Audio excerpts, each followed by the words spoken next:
Ang masaya sanang pagligo sa ulan ng magpipinsan sa Pulilan, Bulacan kahapon. Nauwi sa pagkasawi ng 3 bata nang matamaan sila ng kidlat. Dead on arrival sa ospital sina Rexter Enriquez, 16 anyos, Roxanne Enriquez, 12 anyos, at si April, 11 anyos. Kahapon po no, habang nagbobola po kami, tapos po nung kinuha ko po yung bola dito sa may likod po ng yung poste po.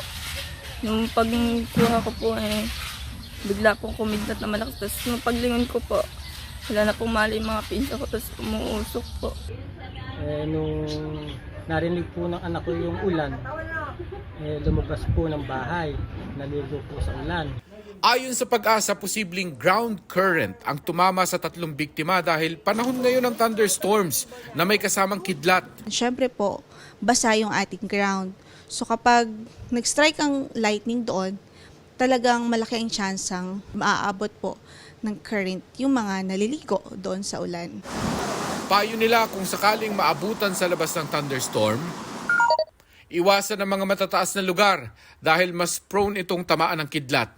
Iwasan din ang pagsilong sa mga matataas na puno at ang paghiga sa lapag.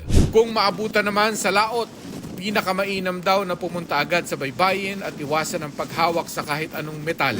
Pero kung talagang wala ka pong choice, pwede ka po mag-take cover ng anything na insulator ng current, such as mga clothes. Pwede rin daw mag-install ang mga local government ng mga lightning sensor, lalo na kung lightning hazard ang kanilang lugar.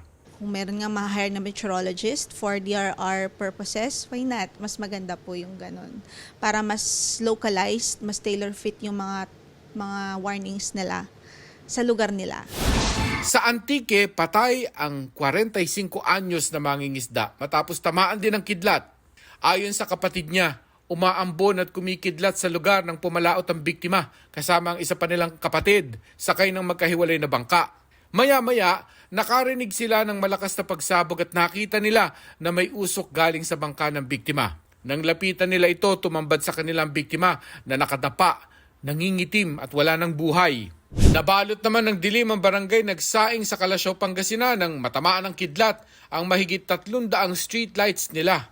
Damay rin sa pagtama ng kidlat ang 3 CCTV sa lugar. Nangangamba tuloy ang mga residente dahil takaw aksidente ang madilim na kalsada. Sa ngayon, patuloy ang restoration sa mga nasirang streetlight. Para sa GMA Integrated News, Mark Salazar, ang inyong saksi. Mga kapuso, sama-sama tayong maging saksi.